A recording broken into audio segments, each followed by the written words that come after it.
చందమామ కథ రాజుగారి ప్రాపకం. అవంతి దేశాన్ని ఏలే భాస్కరసేనుడు సమర్థుడైన పరిపాలకుడిగా పేరు తెచ్చుకున్నాడు. అందుకు చాలా వరకు కారణం సుమాన్యుడు అనే రాజుగారి సలహాదారుడు. అతను రాజోద్యోగులకు సంబంధించిన వ్యవహారాలన్నీ చూసేవాడు. ఏ శాఖలకు ఎందరెందరు ఉద్యోగులు అవసరమో, ఎవరెవరి పదవులు పెంచవచ్చో, ఎవరి జీతాలు ఎంత ఉండాలో రాజుకు చెప్పడం సుమాన్యుడి పని. ఎంతో కీలకమైన బాధ్యత నిర్వహిస్తున్నప్పటికీ సుమాన్యుని గురించి చాలామందికి తెలీదు. అతని బాధ్యతలు అందరికీ తెలిసిపోతే కొందరు ఉద్యోగులు అతన్ని ఆశ్రయించి లాభం పొంద యత్నించే అవకాశం ఏర్పడుతుందని భాస్కరసేనుడు అతని ఉద్యోగాన్ని రహస్యంగా ఉంచాడు. సుమాన్యుడు ఫలానా ఉద్యోగం చేస్తున్నాడని అతని భార్య లక్ష్మికి కూడా తెలియదు. కానీ అతను చేసే ఉద్యోగం చాలా ముఖ్యమైనదని ఆమెకు తెలుసు. ఎంతకాలం గడిచినా తన భర్త సంపాదన పెరగకపోవటం ఆమెకు చాలా బాధగా ఉండేది. ఆ విషయం ఆమె హెచ్చరించినప్పుడల్లా సుమాన్యుడు మన సంపాదన మనకు సరిపోతుంది కదా అని ఆమె మాటని తోసి పారేసేవాడు. ఆఖరుకు లక్ష్మి తన భర్తతో గట్టిగానే తగువులాడింది. మీకన్నా వెనక వచ్చిన వాళ్ళు, మీకంటే చిన్న పనులు చేస్తున్న వాళ్ళు అప్పుడే మేడలు కట్టేస్తున్నారు. మనం మాత్రం చేతకాని వాళ్ళలా సొంతిల్లు కట్టుకోకుండా ఉన్నాము అని లక్ష్మి కొందరి పేర్లు కూడా చెప్పింది. అయితే ఇంత స్వల్పకాలంలో వాళ్లకు అంత డబ్బు ఎలాగొచ్చుంటుందంటావు అని సుమాన్యుడు అడిగాడు.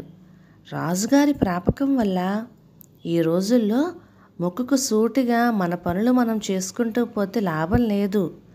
తరచూ రాజదర్శనం చేసుకుంటూ ఉండాలి, ఆయనను పొగుడుతూ ఉండాలి, తృణమో ప్రణమో అర్పించుకుంటూ ఉండాలి. కుచేలుడు కూడా కృష్ణుడికి అటుకులు ఇస్తేనే కృష్ణుడు అతడికి అష్ట ఐశ్వర్యాలు ఇచ్చాడు అన్నది లక్ష్మి. భార్య మాటలు సుమాన్యుడి మీద బాగా పనిచేశాయి. అది మొదలు అతను రాజదర్శనం చేసుకునే వారిని శ్రద్ధగా గమనించసాగాడు. 4 మెచ్చుకోలు కబుర్లు చెప్పి ఏ చిన్న వస్తువు అయినా కానుక ఇచ్చుకున్న వారికి రాజదర్శనం లభిస్తున్నది. తాను సంవత్సరం కష్టపడి సంపాదించే డబ్బు వీళ్ళు క్షణాల మీద సంపాదిస్తున్నారు. ఈ సత్యం గ్రహించినాక సుమాన్యుడి మనస్సు మారింది. అతను నెమ్మదిగా తన పద్ధతులు మార్చుకోసాగాడు. పని కల్పించుకొని 1కి 2 సార్లు రాజును చూడబోవటము, మాటలతో ఆయనను సంతోషపెట్టడానికి ప్రయత్నించటము, చిన్న కానుకలు సమర్పించుకోవటము ప్రారంభించాడతను. ఇలా కొన్ని రోజులు జరిగిన మీదట భాస్కరసేన మహారాజు తన ప్రధానమంత్రితో సుమాన్యుడి స్థానంలో మరొక వ్యక్తిని నియమించటం అవసరం అనిపిస్తున్నది. సుమాన్యుడికి మరో ఉద్యోగం చూద్దాం. మీ ఉద్దేశం ఏమిటి అన్నాడు. సుమాన్యుడి లాంటి సమర్థుడు, అతను చేసే పనికి వేరొకరు మనకి దొరకడం కష్టం అనుకుంటాను అన్నాడు ప్రధానమంత్రి. అతనిలో పూర్వం ఉండిన సామర్థ్యం ఇప్పుడు లేదని నాకు అనుమానం కలిగింది అన్నాడు రాజు. ఎందువల్ల అని ప్రధానమంత్రి అడిగాడు. ఒకప్పుడు అతను తన పనులన్నీ తానే చూసుకొని తాను చేసిన నిర్ణయాన్ని నాకు తెలపటానికి మాత్రమే వచ్చేవాడు. ఇప్పుడు అతను నిర్ణయం నాకే వదిలేస్తున్నాడు. వెనకటిలా కాకుండా ఇప్పుడు అతను నన్ను తరచూ వచ్చి చూస్తున్నాడు. అంటే తీరుబడి ఎక్కువైందన్నమాటే కదా. చిన్న చిన్న కానుకలిచ్చి నన్ను సంతోషపెట్ట యత్నిస్తున్నాడు. అది వరకు నన్ను తన పనితో సంతోషపెట్టినవాడు కానుకలతో సంతోషపెడుతున్నాడంటే పనిలో అతని నేర్పు తగ్గిందనే కదా అన్నాడు రాజు. ప్రధానమంత్రి ఒక క్షణం ఆలోచించి ఒకసారి నన్ను అతనితో మాట్లాడి చూడనివ్వండి అన్నాడు. రాజు సరే అన్నాడు. ప్రధానమంత్రి సుమాన్యుని కలుసుకొని సమర్థుడైన ఉద్యోగి తన బాధ్యతలను సక్రమంగా నిర్వహిస్తాడు. అసమర్థుడైన ఉద్యోగి రాజుగారి ప్రాపకంతో పైకి రావాలనుకుంటాడు. ఇటీవల నీ ప్రవర్తన చూసి రాజుగారికి నీపైన నమ్మకం పోయింది. నీ ఉద్యోగం ఊడే పరిస్థితికి వచ్చింది అన్నాడు. సుమాన్యుడు తన బాధ ప్రధానమంత్రికి చెప్పుకున్నాడు. అంతా విని ప్రధానమంత్రి రాజుకు చెప్పాడు. భాస్కరసేనుడికి తన పొరపాటు అర్థమైంది.